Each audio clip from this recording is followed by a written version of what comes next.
আপনাদের নিয়ে যাব বাংলাদেশের নেত্রকোনা জেলা কমলাকান্দা উপজেলা গোবিন্দপুর গ্রাম। এটা বাংলাদেশের একটি সীমান্তবর্তী একটি গ্রাম। স্বাধীনতা পরবর্তী সময়ে এই এরিয়াতে প্রচুর লোক সমাগম ঘটে। এটা স্থানীয়দের থেকে আমরা জানতে পারছি যে ঢাকা থেকে প্রচুর মানুষজন আসে। তো এটা কেন আসে, কি কারণে আসে, কারা আসে, সেটা আপনারা ভিডিও পুরোপুরি দেখলেই বুঝতে পারবেন আসলে কোন মানুষজন এখানে আসছিল এবং কারা আসছিল।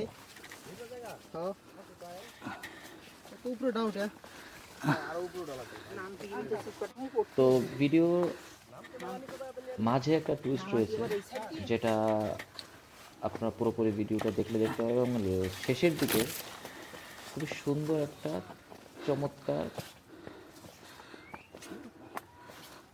ভিউ তুলে ধরবো, যেটা আপনারা ভিডিও শেষে দেখতে পাবেন। চলুন আমাদের সাথে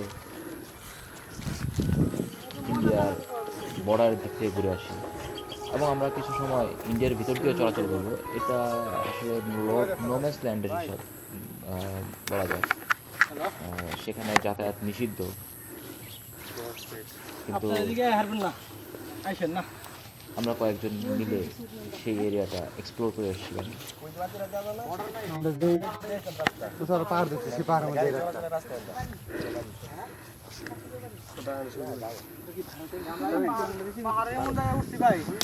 আর বলো, এই বলো, ইন্ডিয়াতে তো আছি, ইন্ডিয়াতেই। হ্যাঁ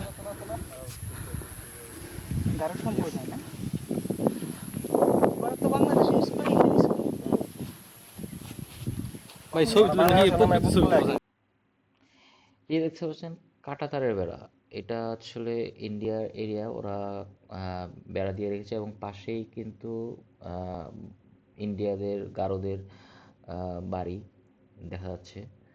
হ্যাঁ, তো এই পাশ দিয়ে কিন্তু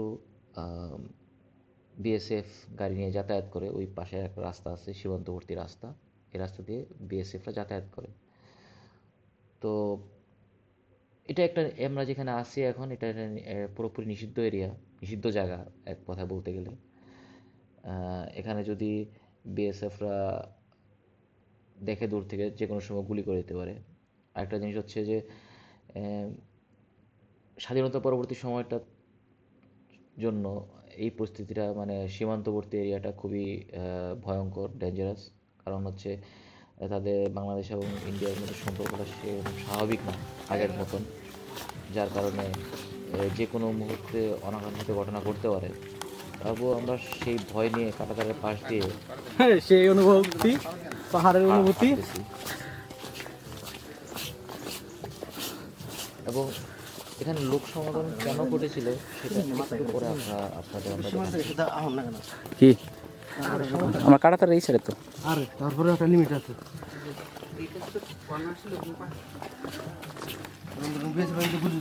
এই যে সামনে শোরুম, ডান সাইড দিয়ে এটা দিয়ে কিন্তু কাঁটাতারের ওই পাশ সুন্দর মতো যাওয়া যায়। ও এটা ওই সাইডে না, দেখি শোরুম কটা দেখাই। এটা ইন্ডিয়া জায়গা, ওই যে শোরুম ডিরেক্ট ওই সাইডে ইন্ডিয়া যায় উঠছে ওই সাইডে চলে শোরুম নর্মালি। এবং এটা যদি পরিস্থিতি যদি ভালো থাকতো আমরা যাওয়ার সাহস পেতাম, কিন্তু যেহেতু পরিস্থিতি এখন স্বাভাবিক নয় ইন্ডিয়া এবং বাংলাদেশের মধ্যে, কিন্তু যে কোনো সময় যে কোনো সমস্যা তৈরি হতে পারে। ওরা যদি ধরে নিয়ে যায় তাহলে আসলে বলার ডিরেক্ট, কিন্তু ওইটা শোরুম করে দিয়ে ইন্ডিয়া কিছু থাকবে না। কি গারোরা করছে, ওরা বাংলাদেশ থেকে বাজার করে, ইন্ডিয়া থেকে বাজার করে, ইন্ডিয়ার মধ্যেই দুই দেশে। বাপরে,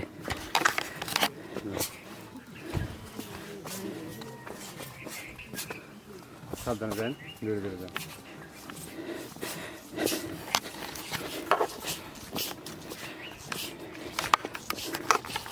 অন্য সময় হলে আমরা অবশ্যই ইন্ডিয়া থেকে হয়তো ঘুরে নিয়ে আসতাম আপনাদের, কিন্তু এখন পারতেছি না, আসলে পরিস্থিতি সেরকম স্বাভাবিক না।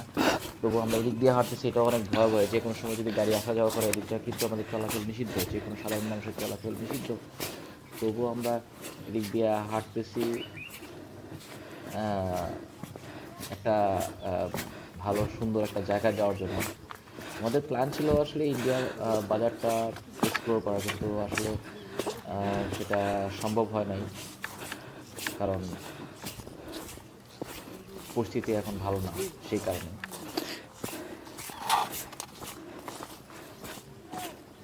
হ্যাঁ ইয়ার বাদের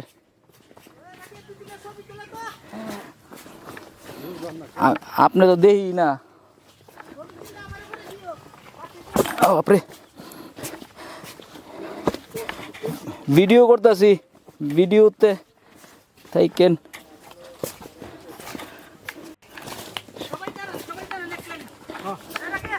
হ্যাঁ সাবিন পিছন থেকে তুলক, আমি আপলোড না,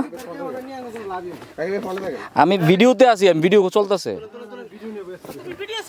হ্যাঁ হ্যাঁ ওই আইতেছে আপনার।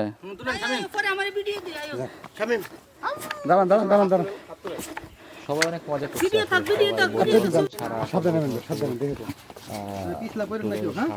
থাকে না, কারণ এক একজন এক এক রকম দৃষ্টিভঙ্গি, এক এক রকম চাওয়া পাওয়া, এক এক রকম স্ট্যামিনা। আসলে একজনের খুব সাহস থাকে, একজনের ভয় কাজ করে, সবকিছু মিলে সাহস দেয়। দেখছি আমি সুরঙ্গ দরকার পড়ে যে কোনো ট্যুরে, যে কোনো পাহাড়ি ট্যুর হোক বা বিপজ্জনক ট্যুর হোক, যে কোনো হোক, ট্রেকিং হোক, যে কোনো কিছুতে আসলে একা আসলে কোনো কিছু ভালো হয় না। 50 কেজির বস্তা 3000 টাকা। আমরা আসলে স্থানীয়দের মধ্যে জানতে পারছি যে এই রাস্তা দিয়ে আমাদের সুরঙ্গটা দেখে আসলে সুরঙ্গ দিয়ে আসলে বাংলাদেশে অনেক ইন্ডিয়ান চিনি এবং ডাল আসে পাকা হয়ে, এবং সেটা অনেক কম দামে স্থানীয় বাজারে বিক্রি হয়। আমাদের এখন বাজারে আমি একটা ধারণা দিতে পারি, সেটা হচ্ছে কেজি প্রতি চিনির দাম এখনকার বাজারে হয়তো বা 130 টাকা 40 টাকা। আর এখানে যদি আমরা একটা চিনি কিনি তাহলে কেজি প্রতি 80 টাকা। ওরা ইয়া করুক, আমি বলি ওরা কারো ব্যবস্থা করে 5 গাঁও যায় ঘুরে আসুক। এটা অনেক ডিফারেন্স। তোমরা 5 গাঁও গিয়ে ঘুরে আসতে পারো। বল এই জায়গা অনেক উঁচা জায়গা, চিপা জায়গা, ঠিক আছে? মেয়ে মানুষ একলাই হবে সিম্বল কি এখানে কোনো ভাবেই মেয়ে মানুষ আনা যাবে না। ভাই সাহায্য করাবো তো? হ্যাঁ ক্যামেরা সাহায্য করাবো তো? এর মধ্যে মেয়ে মানুষ আনা যাবে না যতক্ষণ দেখি।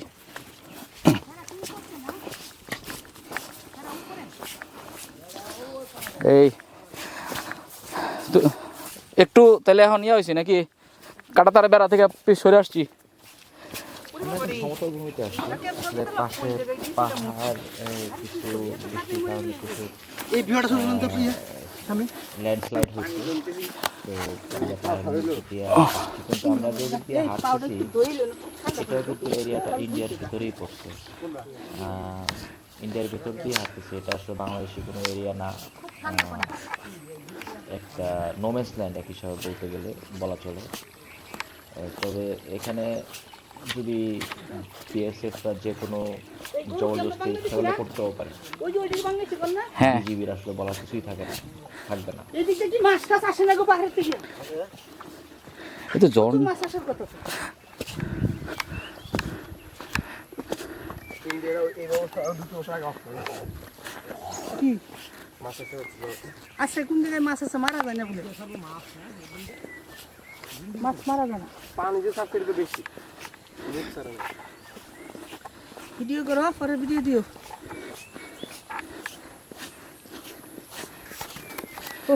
এই যে বৃষ্টির কারণে দেখতেছেন ল্যান্ডস্লাইড হয়েছে এদিক দিয়ে অনেক, তো পাহাড় অনেক ভেঙে গেছে, তো যার কারণে এখানে প্রায় বৃষ্টি বেশি হলে এরকম ল্যান্ডস্লাইড হয়, যার কারণে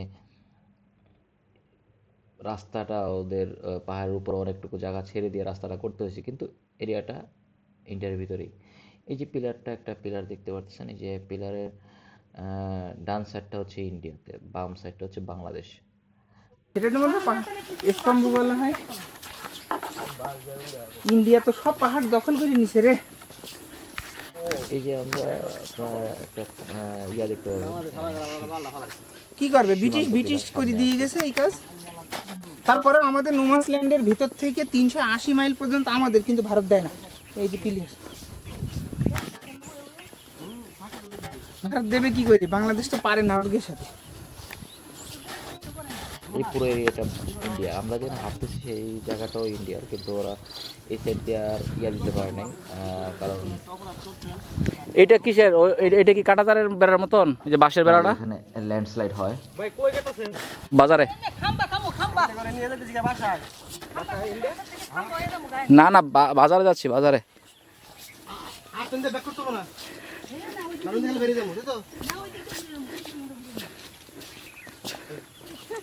সবাই পাহাড়ে উঠে সবাই অনেক ক্লান্ত, আসলে এখান থেকে বের হওয়া পাইতেছে আসলে কীভাবে বের হওয়া যায়। পাহাড়ে উঠার পরে নামার পরে জামাই কোন জায়গায়? সবাই ঢাকায় থাকে, পরিশ্রম কম করে। এই যে দেখতেছেন ইন্ডিয়ার বাজার সামনে, এবং বিএসএফ ক্যাম্পও দেখা যাচ্ছে, এই বিএসএফ ক্যাম্প। হ্যাঁ, তো আমরা একেবারে পুরো বর্ডারে, এই নদীটা, এটা পাহাড়ি ঝর্ণা থেকে আসলে এখানে নদীটা তৈরি হয়েছে। তো এটার এই সাইডটা হচ্ছে বাংলাদেশ, ওই সাইডটা হচ্ছে ইন্ডিয়াতে পড়ছে। ঠিক আছে, নদীর এই সাইডটা বাংলাদেশ, ওই সাইডটাতে ইন্ডিয়া পড়ছে, এবং এটা ঝর্ণার পানিগুলো আসলে ঝিরি পথের মতো তৈরি হয়েছে, এবং একটা নদী, শাখা নদী বলা চলে। পানিটা অনেক স্বচ্ছ, খুব সুন্দর, একেবারে পুরো ধরতে গেলে সাদা পাথরের মতো, সিলেটের সাদা পাথর। তো পাথরগুলো তো ছোটো ছোটো, একেবারে সাদা পাথর। ছোটো ছোটো পাথরগুলো তো ছোটো ছোটো, সাদা পাথর পাথরগুলো বড় বড়, কিন্তু একেবারে ফ্রেশ পানি, সুন্দর পানি, ঠান্ডা পানি। আসলে আমরা এখানে আসার পরে সবার সব ক্লান্তি দূর হয়ে গেছে। ঠিক আছে, সবার সব ক্লান্তি, এত কষ্ট করছে, এত পরিশ্রম করছে, পাহাড়ে উঠছে, সবার সব ক্লান্তি শেষ। এখানে এসে সবাই রিল্যাক্স। তো আমরা এখানে অনেক মজা করছি, গোসল করছি, যেগুলো নাই ভিডিও দেখে, তারপরে আমরা সবাই অনেক মজা করছি। তো আপনাদের আমন্ত্রণ রইল আসলে এই এরিয়াটা ভ্রমণ করার জন্য। ঠিক আছে, আর সামনে ইনশাল্লাহ আবার নতুন কোনো এরিয়া ভিডিও নিয়ে হাজির হবে। সেই পর্যন্ত সবাইকে ধন্যবাদ।